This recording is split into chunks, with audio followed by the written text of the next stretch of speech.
जो समाज का सबसे पिछड़ा व्यक्ति है, जो व्यक्ति बिल्कुल तृणमूल में है, यानी कि जब पार्टी की बात नहीं कर रहा हूं, जो बिल्कुल जड़ में है, जिसके पास कुछ भी नहीं था, उसको भी प्रधानमंत्री मोदी ने मेन स्ट्रीम से जोड़ दिया। उसके हाथ में भी जनधन खाता थमा दिया, उसके हाथ में भी एक मोबाइल थमा दिया, जिसका इस्तेमाल आप देखिए कि बखूबी कर रहा है। लेकिन साथ ही प्रधानमंत्री मोदी ने एक, बोलते हैं ना, राजनीति में एक बड़ा बदलाव लेकर आए अजीत जी, और वो था कि प्रधानमंत्री मोदी ने जैसे ही 2014 में सत्ता संभाली, उसके बाद से हम नोटिस कर रहे हैं कि जो भी परिवारवादी पार्टियां हैं वो धीरे धीरे कहीं पर खत्म होती जा रही है। उसका सबसे बड़ा इस वक्त एग्जाम्पल 2026 में देखने को मिला, टीएमसी बंगाल में और डीएमके तमिलनाडु में। बिल्कुल, ये एक बड़ा एजेंडा था उनका। उन्होंने कहा था आने के साथ ही दो बातें कही थी उन्होंने। एक बात तो अभी उनको पूरी करनी है, उसके लिए कोशिश वो कर ही रहे हैं, उसी के लिए एमपी एमएलए कोर्ट बने हैं। उन्होंने कहा वन नेशन वन इलेक्शन वो भी करना है, लेकिन उन्होंने कहा था कि ऊपर से नीचे तक हम राजनीति की सफाई करेंगे। तो वो सफाई का काम अभी चल रहा है। एमपी एमएलए कोर्ट बने हैं, उसमें समय लगेगा, क्योंकि राजनीति उस तरह की थी हम लोगों के देश की। और दूसरा था कि परिवारवाद और वंशवाद की राजनीति करने वाली पार्टियों से मुक्ति दिलाएंगे देश को। तो ये एक उनकी राजनीति का एक, जिस तरह के लोगों को उन्होंने प्रमोट किया राजनीति में, कई तरह के सवाल भी उठे उस पर कि कैसे कैसे नेता बीजेपी अब आगे कर रहे हैं, पुराने तरफ सब निकल गए, हट गए, हटा दिए गए, नए नेता लाए गए। ये जो एकदम हाशिए पर के नेता थे, वो जो सिर्फ हाशिए पर के लोग मुख्य धारा में नहीं आए। राजनीति में भी आप देखिए, भारतीय जनता पार्टी की राजनीति में भी हाशिए पर के नेता, जो चौथी पंक्ति में जिनकी तस्वीर खींची गई थी विधायक दल की बैठक में, वो मुख्यमंत्री बने। तो ऐसे लोग आए राजनीति में, तो अपने आप ही एक चोट पड़ी लोगों के दिमाग में, अपने आप ये चीजें आई कि भाई क्यों हम 3 पीढ़ियों की गुलामी करें राजनीति में।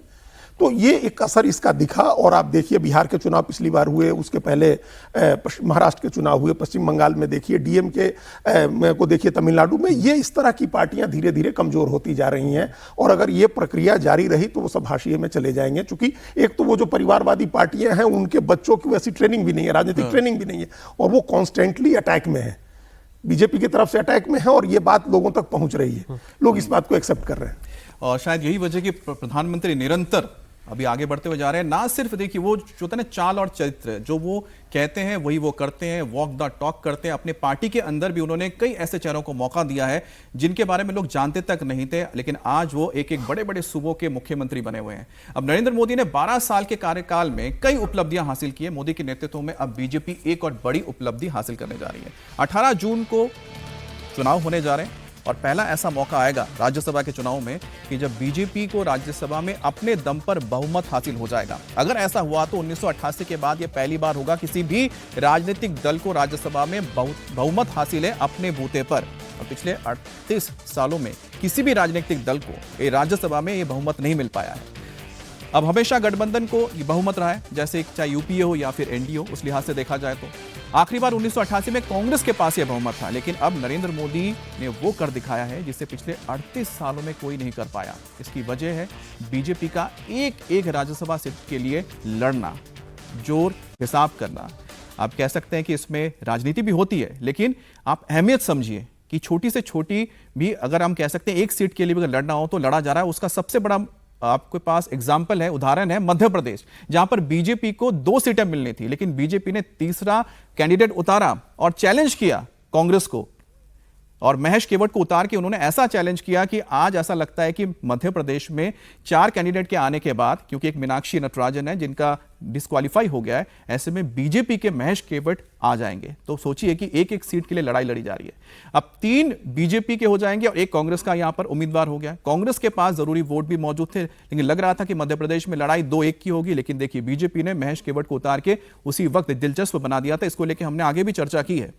अब कांग्रेस उम्मीदवार मीनाक्षी नटराजन ने नॉमिनेशन में जो हलफनामा दायर किया था उसमें जानकारी छिपाई थी। बीजेपी ने इस पॉइंट को पकड़ लिया, चुनाव आयोग के सामने शिकायत कर दी, सबूत पेश कर दिए, लेकिन कांग्रेस इसमें असमर्थ रहेगी। हाल में यह हुआ कि कांग्रेस उम्मीदवार मीनाक्षी नटराजन की उम्मीदवारी रद्द हो गई। अब मीनाक्षी नटराजन ने तेलंगाना में जो एफआईआर दर्ज हुई थी उनके खिलाफ, उसकी जानकारी हलफनामे में नहीं दी, जिसकी वजह से यह नामांकन रद्द हुआ और कांग्रेस को अब वोट चोरी की बात कर रही है, आरोप लगा रही है।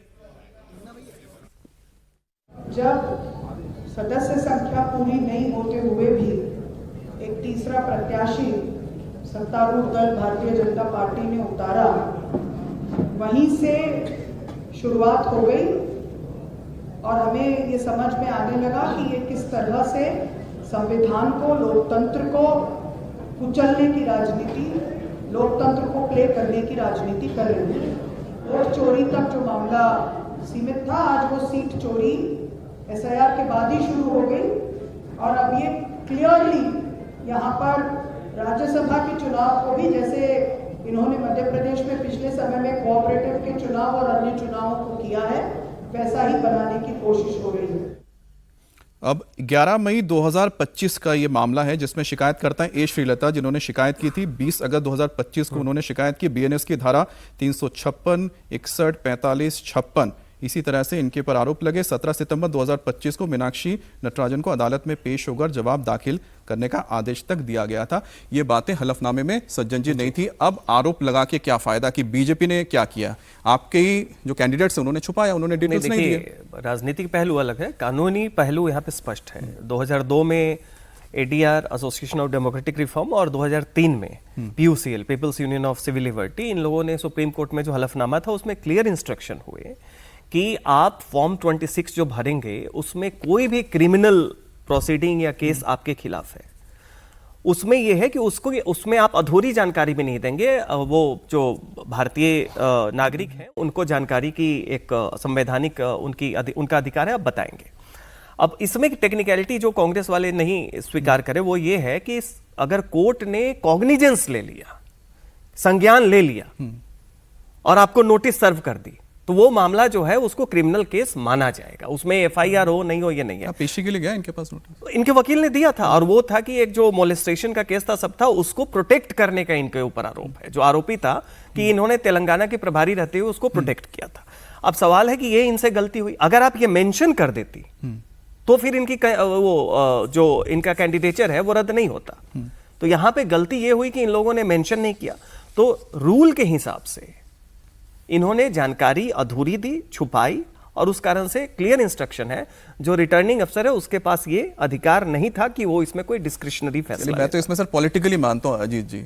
अरे बीजेपी वालों को थोड़ी ना पता लगा होगा, किसी ने दिया हुआ ना तेलंगाना से। किसने दिया हो? तेलंगाना में तो कांग्रेस की सरकार है। तो कहीं ना कहीं अंदर खाने में उनकी भी तो फूट रही होगी ना जब मीनाक्षी नटराजन को लेकर आए होंगे। तो नहीं, ये बात थी। मीनाक्षी नटराजन को जब कैंडिडेट बनाया गया तभी कांग्रेस पार्टी के अंदर मध्य प्रदेश में इसका काफी विरोध हुआ।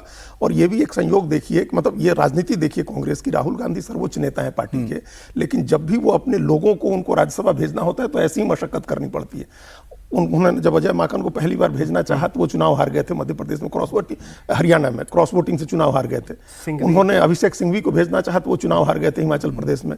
मीनाक्षी नटराजन को भेजना चाहा तो अब वो भी चुनाव हार गई, मतलब अब तो चुनाव से बाहर ही हो गई है। कोर्ट पता नहीं आगे क्या करे। तो एक तो ये समस्या कांग्रेस की अंदरूनी है, और ये भी खबर आ रही है कि कांग्रेस की तरफ से ही नहीं किसी ने बीजेपी को ये जानकारी दी, जिसके बाद नॉमिनेशन के आखिरी दिन महेश केवट को उम्मीदवार बनाया गया। ठीक है, ये बात खबर आई। उसके बाद जो बंदोबस्त होते सो होते। हमको हैरानी इस बात की है कि रेक्टिफाई करने के लिए समय मिलता है।